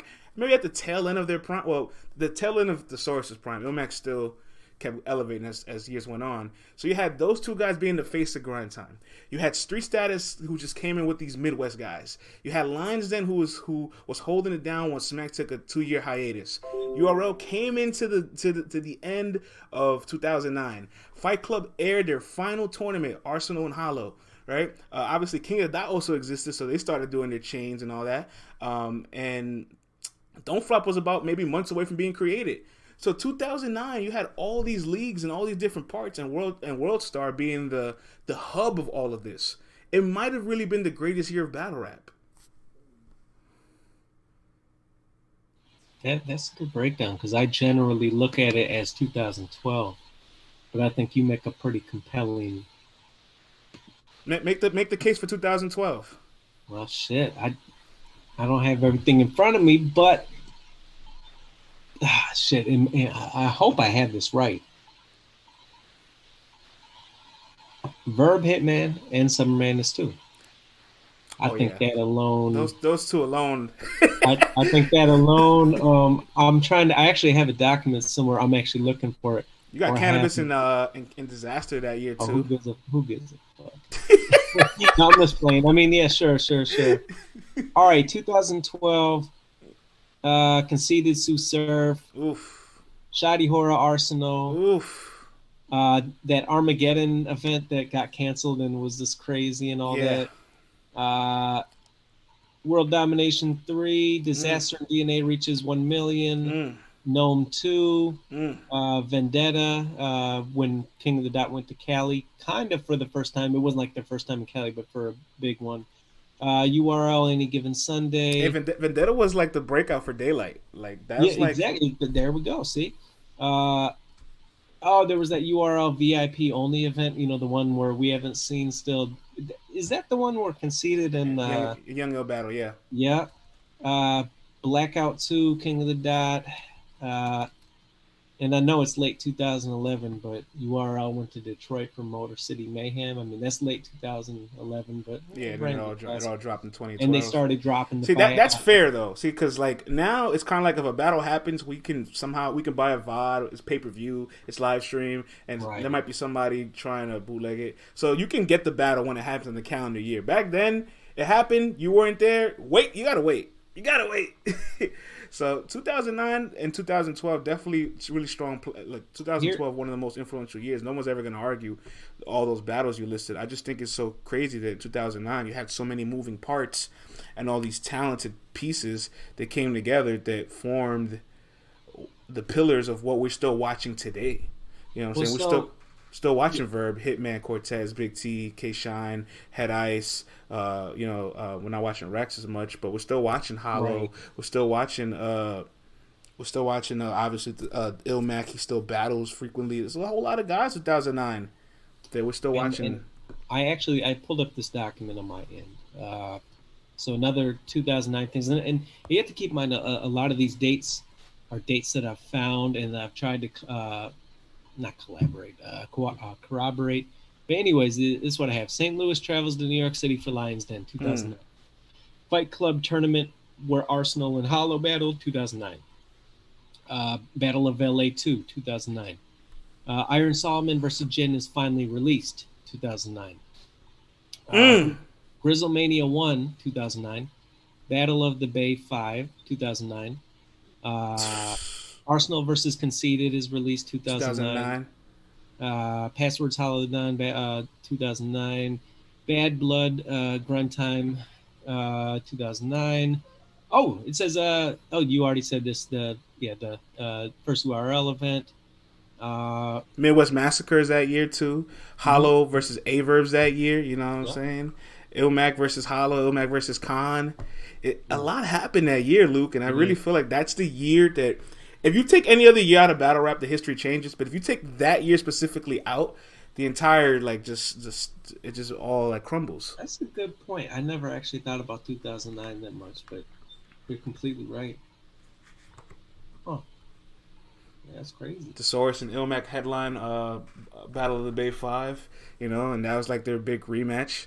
Marv 1 made his return against Averb. Like Marv 1 had took years off and Oh, he's like, wow. "Oh, making my return." Like a lot happened.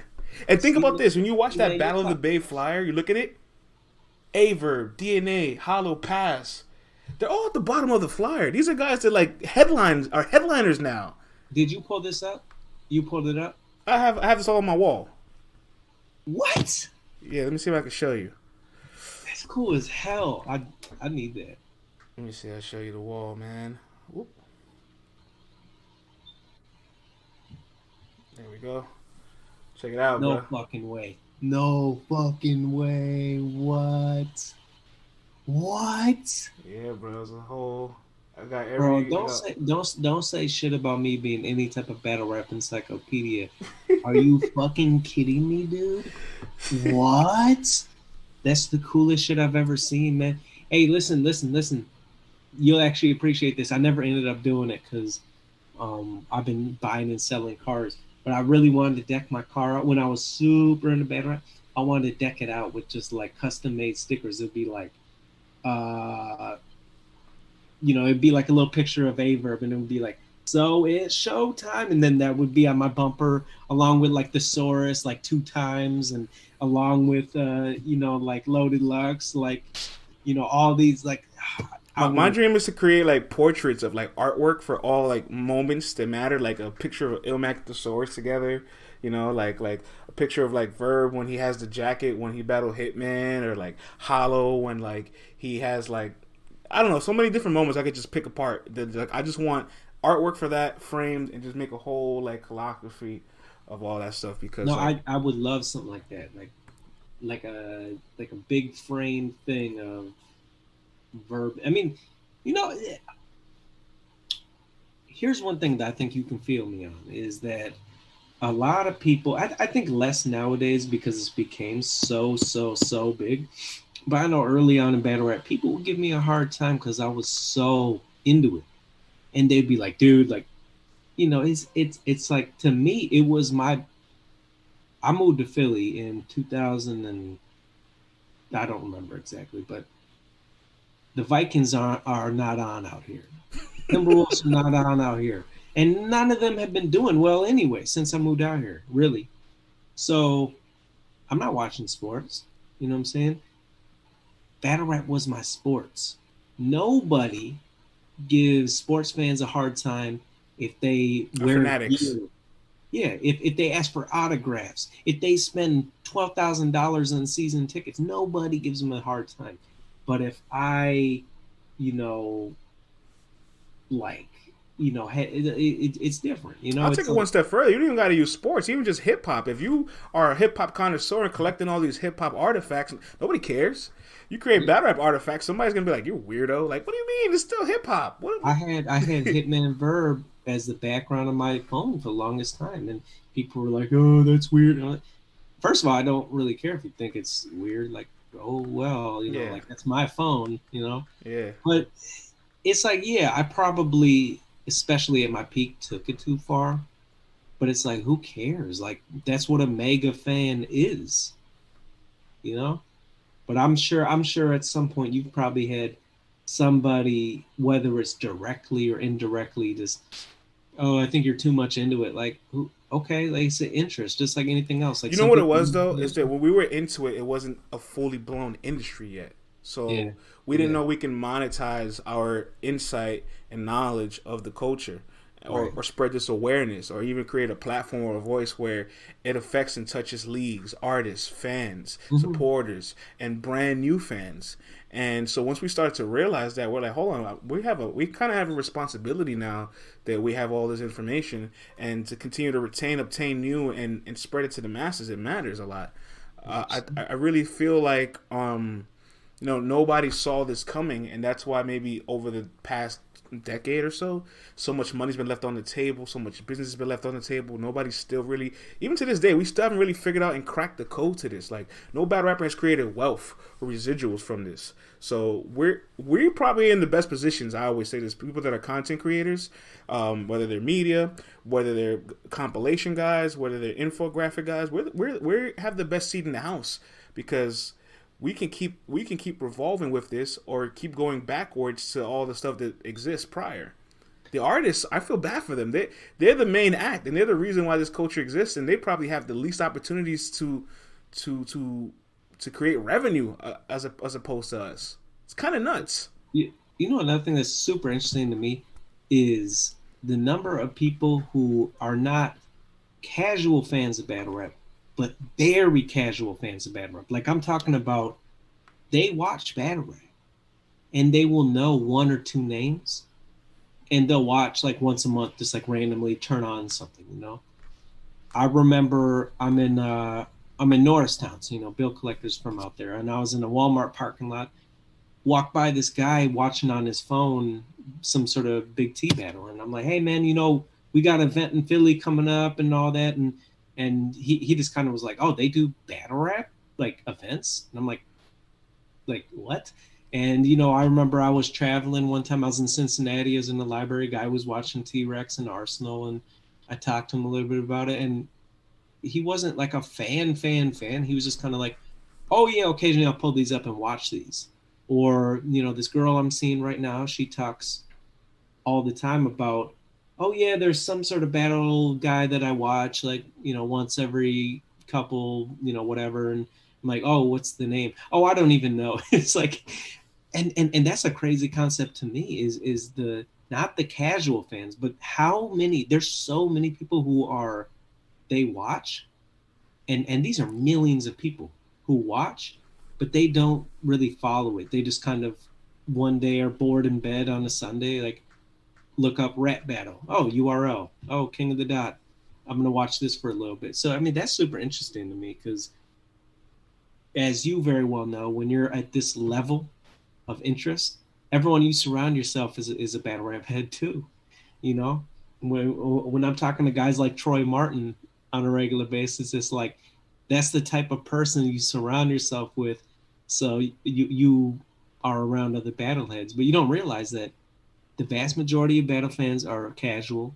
And then even in that casual subsection, there's casual where they hardly even know battlers' names, you know? I blame the length of content for us struggling so much as a culture to convert casual fans to becoming hardcore fans. Because pretend you knew nothing about battle rap starting tomorrow, right? And you dedicated 12 hours a day for 5 days a week for a whole month. That's 240 hours a month to catch up on battle rap. You might not catch up on everything still. You can deadass give 200 hours to this culture, and you still might miss a lot of things. Dude, yes. I mean, 1,000,000%. I mean, that's part of the reason that it's even hard to get your friends into battle rap, is you put on a battle, and they're like, there's two things. There's first, they're like, well, I have no idea what the fuck this guy's referencing.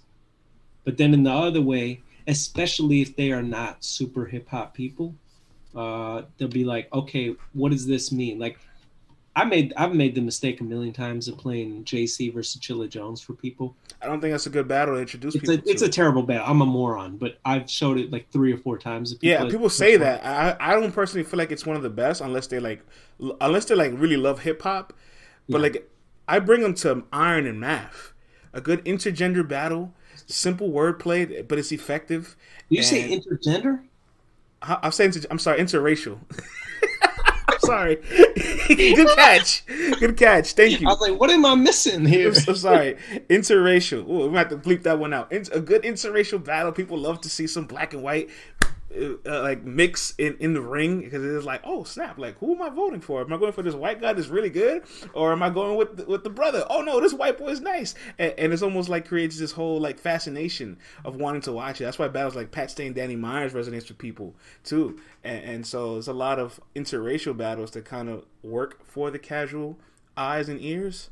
And it's interesting you actually mentioned that, and this is something that I've never really talked too much about, but there is, I guess it's sort of a problem, but it's sort of like, I don't know how you want to put it, but there are a lot of white people who get into battles where they are originally watching battles because they're like, oh, this white guy is beating this black guy, right?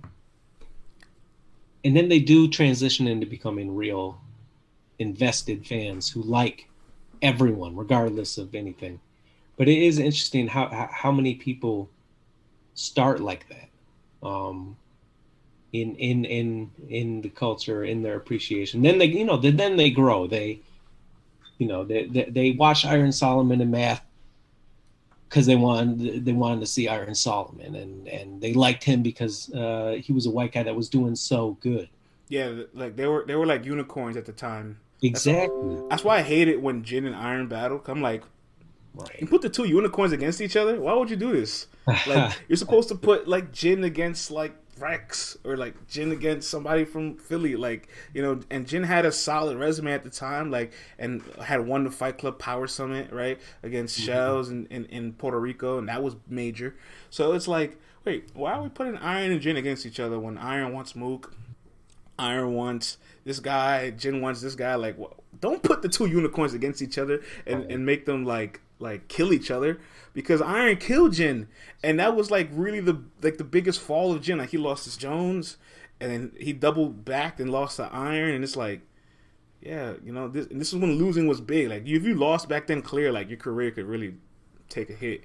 And that's crazy to think about too. Isn't that just a huge change too? Yeah.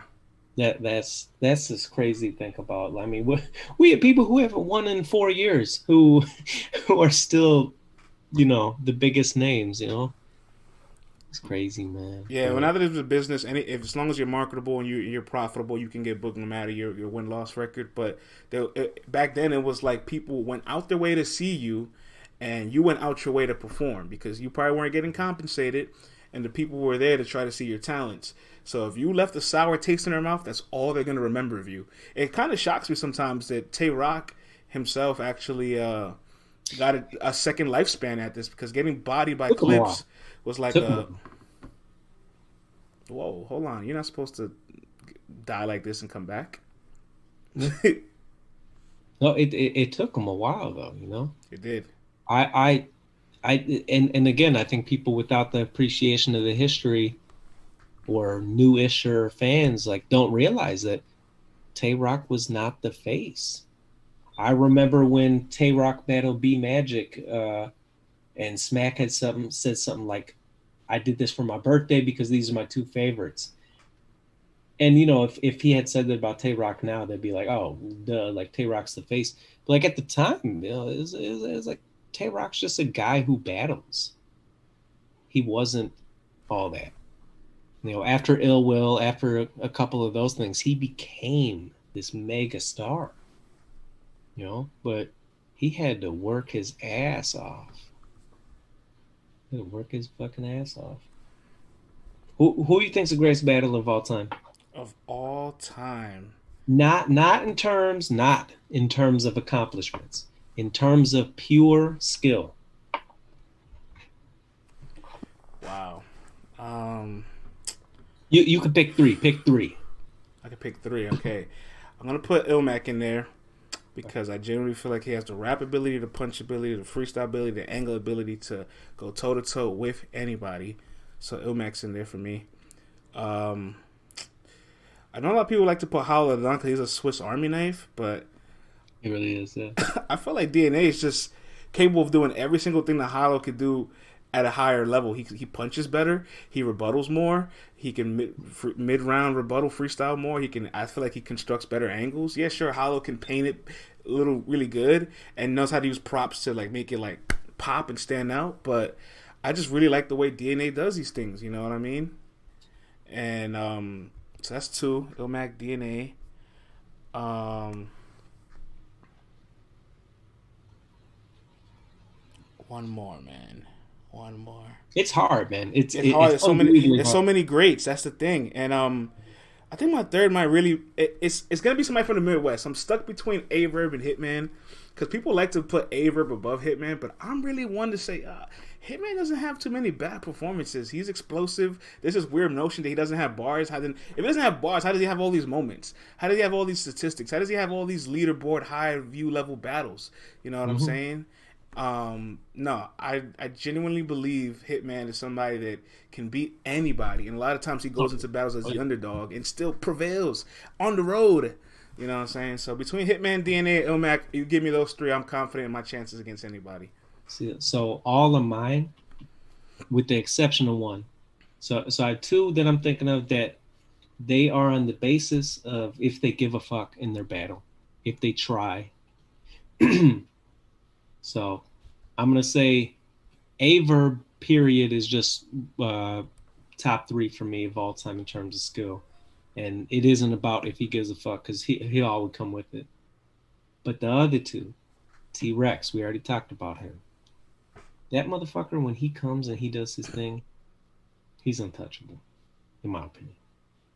The other guy, and I think this might be controversial, but Calico, man. Calico is so fucking good. And I think it was Quest McCody said this in an interview on Math Show. He said, Calico is the first Detroit battle rapper. And I didn't understand what he was talking about. He said, there has never been a battle rapper that is so Detroit. And what he means by that is him, Miles, all of them, they learn from New York City. That's where they learned battle rap. They learned from some of the Philly DVDs too, or from wherever. So they developed their style and kind of on the basis of that, right? Calico was like an 11-year-old kid learning from all these guys.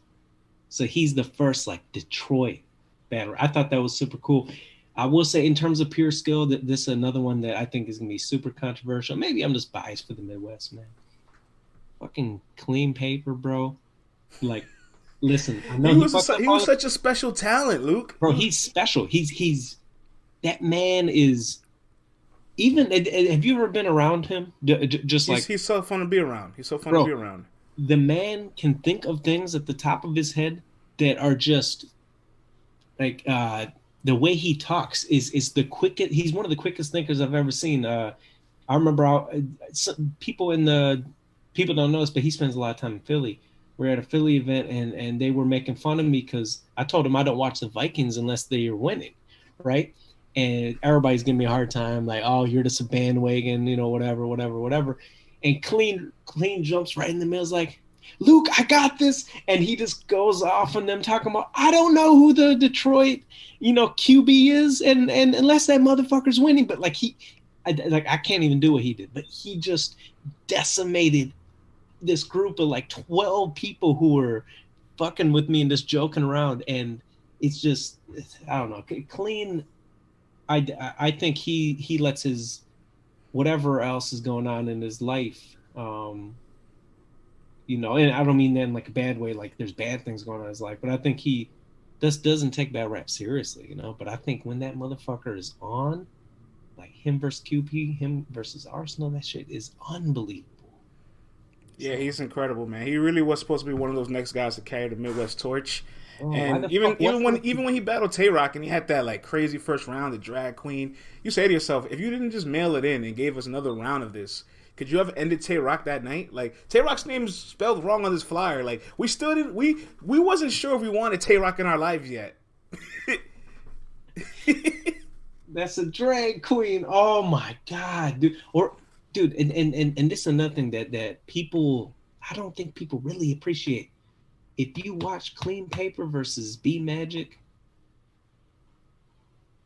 dude, there's just something fucking magical about Clean Paper in that battle.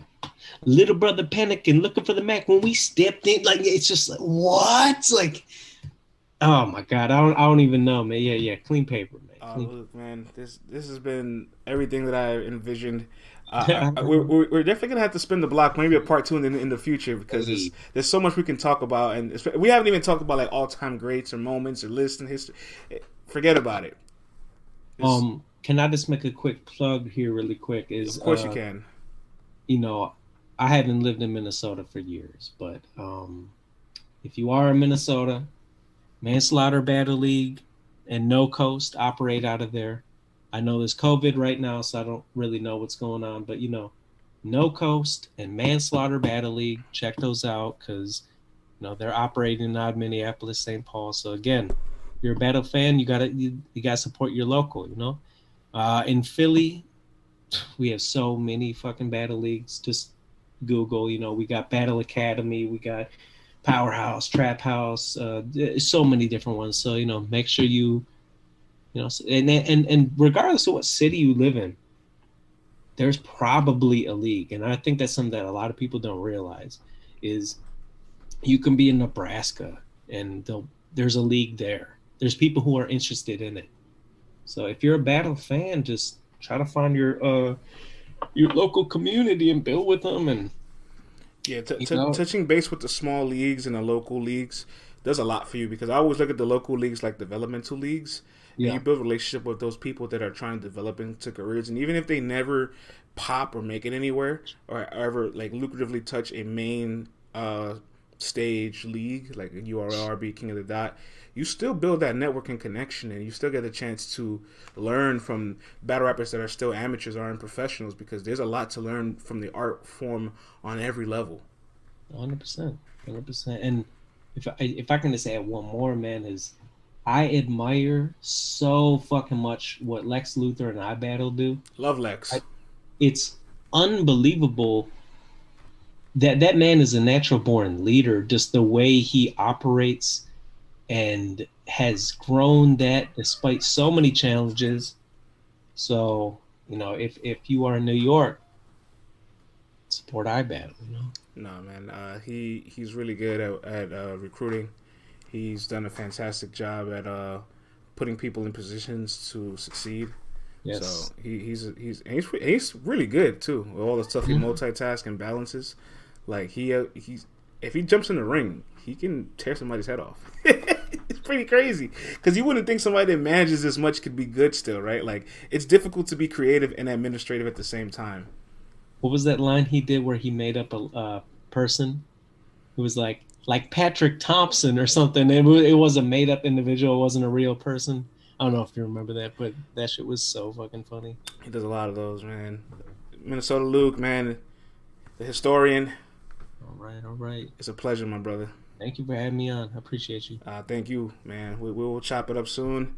And there's plenty of things in the works that I definitely gonna need your blessings on and need you to oversee. We got some exciting stuff coming up real soon, man. All right, all right.